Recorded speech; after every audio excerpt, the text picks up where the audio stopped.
مفتی صاحب کے YouTube channel کو سبسکرائب کیجیے، مفتی عطاء الرحمن قاسمی۔ السلام علیکم ورحمۃ اللہ وبرکاتہ۔ امید ہے کہ تمام ناظرین بخیر و عافیت ہوں گے۔ AHI میڈیا یوٹیوب چینل پر تمام ناظرین کا پرتپاک خیر مقدم ہے۔ جیسا کہ آپ جانتے ہیں، دارالافتاء جامعۃ الشیخ عبدالستار نانکا گندیوڑا ضلع سہارنپور سے سوالات و جوابات کے آئینے میں آپ کے مسائل اور ان کا حل پروگرام پیش کیا جاتا ہے۔ جو سوالات آپ ہمیں what's app, YouTube comment box کے ذریعے بھیجتے ہیں، ان کے جوابات دیے جاتے ہیں۔ آج کا پہلا سوال ہے، مفتی صاحب کیا کسی عورت کا اپنی آواز میں قرآن پاک پڑھ کر اس کو یوٹیوب یا فیس بک پر نشر کرنا جائز ہے، جبکہ اس کو غیر محرم حضرات بھی سنتے ہیں؟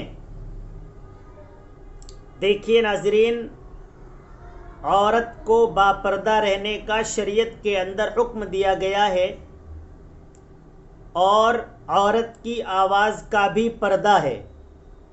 تو عورت قرآن کریم کی تلاوت اس زور سے کرے کہ کوئی نامحرم اسے سنے، نظم یا نعت اس طریقے پر پڑھے، یوٹیوب یا فیس بک وغیرہ پر نشر کرے جس سے اسے غیر محرم سنے، یا درس و تدریس کا ایسا سلسلہ کوئی عورت شروع کرے جسے غیر محرم سنے۔ شریعت کے لیے، دین کے لیے، تبلیغ کے لیے، اصلاح کے لیے بھی اگر کوئی عورت خطاب کرتی ہے، تبلیغ کے کام میں دعوت دیتی ہے، اور اسے کوئی نامحرم سنتا ہے، یہ تمام چیزیں ناجائز ہے۔ عورت کی آواز کا پردہ ہے تو وہ پردہ ہی رہے گا، خواہ وہ شریعت کی بات کرے، سنت کی بات کرے، طریقت کی بات کرے، یا ان کے علاوہ دنیاوی گفتگو کرے، عورت کی آواز کا پردہ ہی رہے گا۔ اس طریقے پر یوٹیوب یا فیس بک پر اپنے پروگراموں کو نشر کرنا یہ شریعت کے اعتبار سے جائز نہیں ہے۔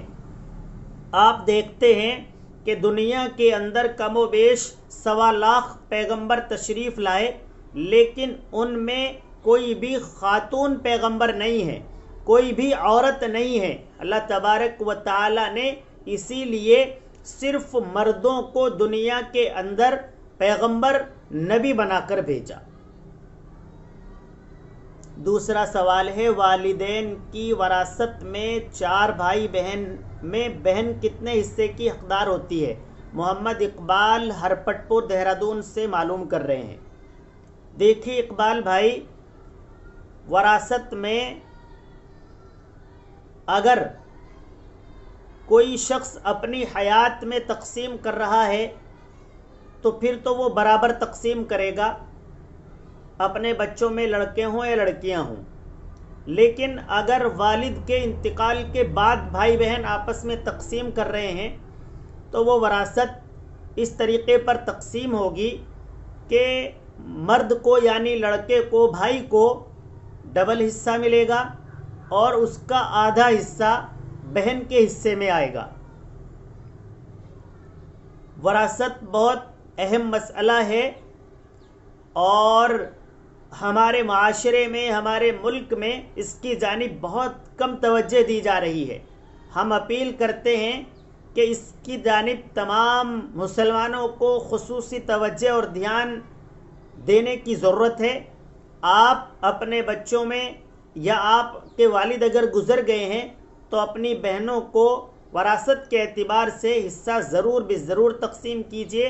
آپ اپنے حصے کو، اپنی بہنوں کے حصے کو اپنے لیے استعمال مت کیجیے۔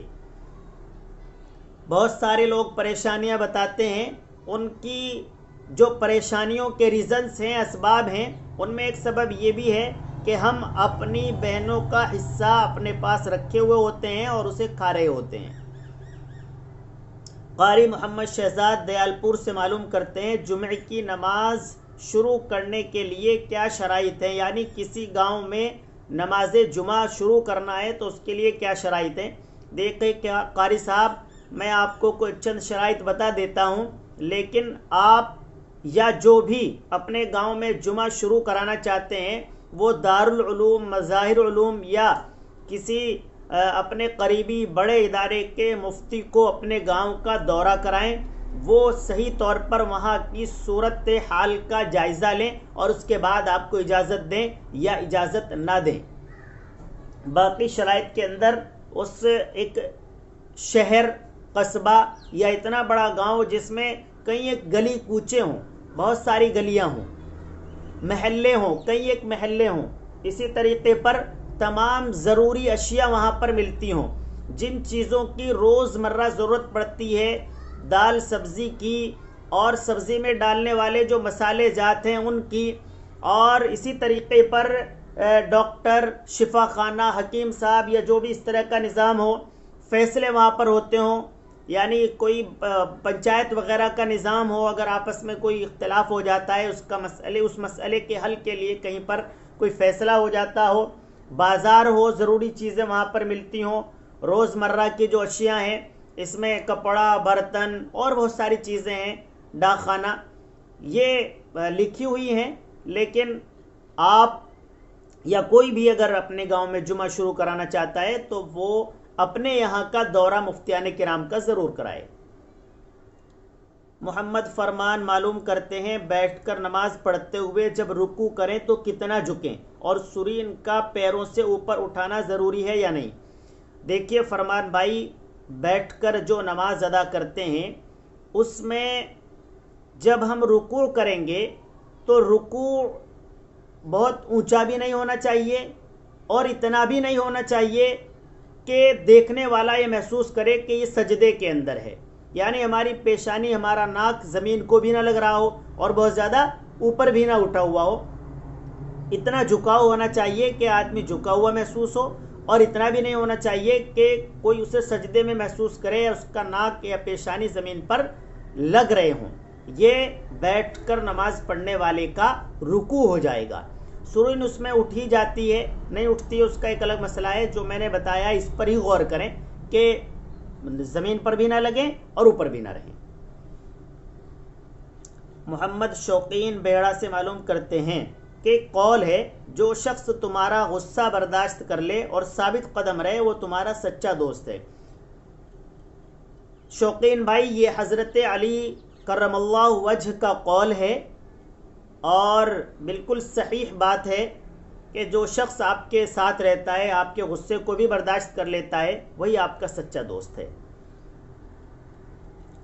فراز انصاری جوالہ پور ہریدوار سے معلوم کرتے ہیں ڈیڈی کہنا کیسا ہے؟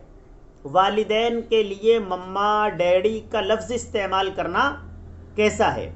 دیکھیے فراز بھائی، قرآن کریم اور احادیث مبارکہ کے ذریعے شریعت و سنت کی روشنی میں ہم اپنی زندگی گزارتے ہیں، اور قرآن کریم کے اندر اب اور کا لفظ والدین کے لیے آیا ہے، تو اس کے لیے ہمارے لیے صحیح یہی ہے کہ ہم ابو اور امی کا ہی لفظ استعمال کریں۔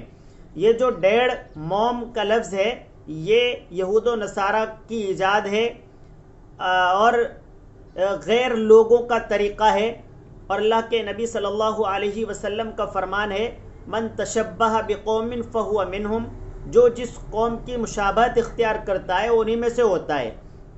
تو بہت زیادہ ضروری یہی ہے کہ ہم امی ابو کا ہی لفظ استعمال کریں، جو غیروں کا طریقہ ہے اس سے بچنے کی حتی الامکان کوشش کریں، تو لہٰذا موم، ڈیڈ کو استعمال نہیں کرنا چاہیے۔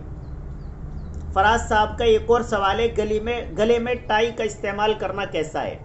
دیکھیے فراز صاحب، ٹائی کا استعمال بھی غیر لوگ ہی کرتے ہیں، یہ بھی یہود و نصارہ ہی کرتے ہیں، لہٰذا اس کا استعمال بھی غیر درست کے اندر ہی آئے گا، لیکن اب اس کا استعمال اکثر طور پر تمام اقوام کرنے لگی ہیں، لہٰذا پہلے طور پر تو یہ ناجائز ہی تھا، لیکن اب یہ مکروہ ہے۔ اس میں سمجھنے کی بات یہ ہے کہ اگر ہم کہیں کسی کمپنی میں جاب کرتے ہیں، کہیں پر کام کرتے ہیں اور وہاں کی ڈریس کے اندر ٹائی شامل ہے، تو بصورت مجبوری اس کا استعمال آپ اسی وقت میں، صرف اسی وقت میں کر سکتے ہیں۔ اس کے علاوہ آپ اپنے آپ کو جینٹل مین بننے کے لیے یا اپنے دکھاوے کے لیے ٹائی کا استعمال کرتے ہیں تو وہ بالکل بھی درست نہیں ہے، اس کا استعمال صحیح نہیں ہے۔ اسے عیسائیوں کا جو نشان ہوتا ہے اس کے طور پر بھی استعمال کیا جاتا ہے، اور اس سے سمجھا جاتا ہے کہ یہ عیسائیوں کا نشان ہوتا ہے۔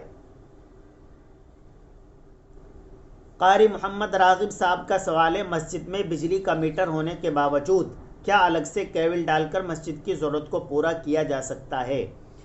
قاری راغب صاحب، چوری کی بجلی استعمال کرنا جائز نہیں ہے، نہ مسجد والوں کے لیے نہ گھر والوں کے لیے، کسی کے لیے بھی چوری کی بجلی کا استعمال کرنا جائز نہیں ہے۔ بالکل آپ جو بھی چیزیں استعمال کرتے ہیں مسجد کی، آپ میٹر کے ساتھ استعمال کیجئے، فضول خرچی کہیں پر بھی جائز نہیں ہے۔ تو آپ جو چیزیں ضرورت کی ہیں مسجد کے اندر انہی کو استعمال کیجئے اور میٹر سے استعمال کیجئے۔ جلندر پنجاب سے ایوب صاحب معلوم کرتے ہیں ریڈ بل پینا جائز ہے یا نہیں؟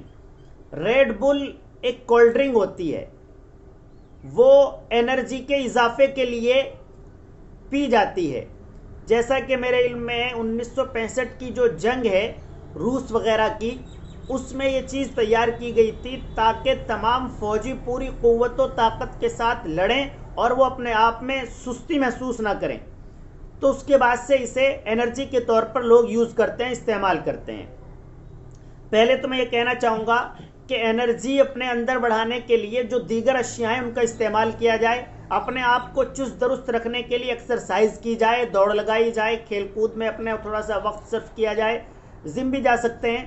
لیکن ریڈ بل کو اگر جائز ناجائز پر تولتے ہیں تو یہ جو چیزیں ہیں ریڈ بل وغیرہ، ان کے لیے دنیا کے اندر کچھ مراکز طے کیے گئے ہیں، کچھ کمپنیاں ہیں جو ان کے حلال و حرام ہونے کے اعتبار سے یہ چیز چیک کرتی ہیں کہ اس میں کیا کیا چیزیں ڈالی جاتی ہیں۔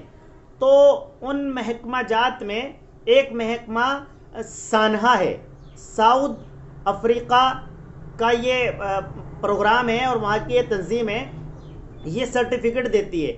اس کے سرٹیفکیٹ کو دارالعلوم دیوبند اور تمام لوگ مانتے ہیں۔ جس کمپنی کو جس چیز کو سانحہ نے سرٹیفکیٹ دیا ہوا ہے اس کو پینا جائز ہے، یعنی وہ صحیح طور پر چیک کر کے سرٹیفکیٹ جاری کرتی ہے۔ تو سانحہ نے ریڈ بل کے لیے جائز کا سرٹیفکیٹ جاری کیا ہے، لہٰذا اس اعتبار سے ریڈ بل کا پینا جائز ہے۔ ایوب صاحب کا ایک اور سوال ہے کہ بہنوں کے آپس میں نکاح جائز نہیں ہے، لیکن ہم دیکھتے ہیں کہ حضرت آدم علیہ نبینا علیہ الصلاۃ والسلام کی جو بیٹے اور بیٹیاں ہیں، بھائی بہن کا آپس میں نکاح ہوا ہے۔ دیکھیے ایوب بھائی، اولاً تو اگر یہ نظام نہ بنایا جاتا تو پوری دنیا کو بنانا ظاہری اسباب کے اعتبار سے مشکل تھا۔ مرد عورت ملتے ہیں تو اولاد پیدا ہوتی ہے، لہٰذا اس وقت ضرورت تھی کہ مرد عورت کا آپس میں نکاح ہو، جس کے بعد اولاد نکلے، بنے اور پھر پوری دنیا بنے۔ تو اس اعتبار سے ضروری تھا کہ آدم و حوا سے جو بیٹا بیٹی پیدا ہوا ہے انہی کا آپس میں نکاح ہوگا۔ دوسری بات اس میں یہ ہے کہ انبیاء کرام جو تشریف لائے ہیں، ان میں اللہ کو ایک ماننا، نبی کو ماننا، ان چیزوں کو چھوڑ کر اس کے بعد کی جو شریعت ہے اس میں تبدیلی مانی گئی ہے، تبدیلی ہے بہت ساری چیزوں کی۔ حضرت آدم علیہ نبینا علیہ الصلاۃ والسلام کی شریعت میں بھائی بہن کا نکاح جائز تھا، اس کے بعد کسی کی شریعت میں یہ جائز نہیں ہے۔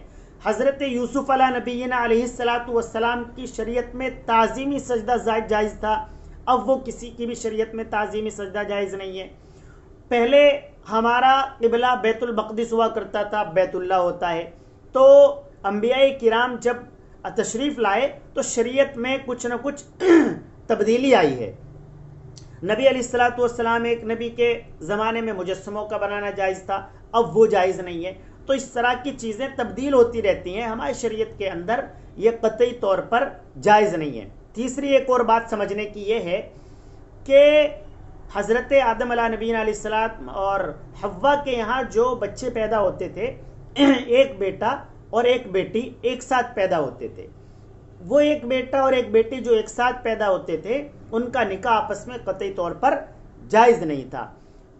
ایک سال ایک بیٹا ایک بیٹی پیدا ہوئے، پھر کچھ دن بعد جو بھی ٹائم طے ہوگا 6 مہینے 8 مہینے 1 سال، اس کے بعد دوسرا بیٹا اور بیٹی ایک اور پیدا ہوئے، ایک جوڑا یہ ایک جوڑا وہ، پھر نکاح جو ہوتا تھا پہلے جوڑے کا بیٹا دوسری جوڑی کی بیٹی، یا پہلے جوڑے کی بیٹی دوسرے جوڑے کا بیٹا، ان دونوں کا آپس میں نکاح جائز تھا۔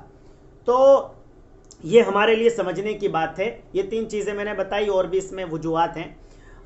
اس کے بعد سمجھنے کی بات اور یقین کرنے کی بات یہ ہے کہ ہمیں جو اللہ اس کے رسول نے قرآن کریم اور احادیث کے ذریعے بتا دیا ہے اس پر ہمارا یقین اور ایمان ہونا ضروری ہے، اس کے اوپر زیادہ سوچنے کی اور زیادہ غور کرنے کی ضرورت نہیں ہے۔ ناظرین کرام، آپ بھی ہم سے ہمارے یوٹیوب کمنٹ باکس کے ذریعے سوال کر سکتے ہیں، اس کا جواب آپ کو انشاءاللہ دیا جائے گا۔ آپ ہمارے اس پروگرام کو اپنے گروپس میں شیئر کر دیں اور 5 دوستوں کو ضرور بھیج دیں تاکہ آپ کو بھی اس سے فائدہ ہو اور دوسرے لوگوں کو بھی فائدہ ہو۔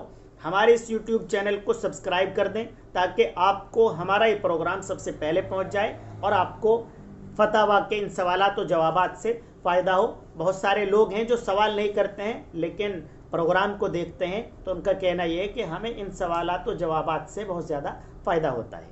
بہت شکریہ۔ السلام علیکم ورحمۃ اللہ وبرکاتہ۔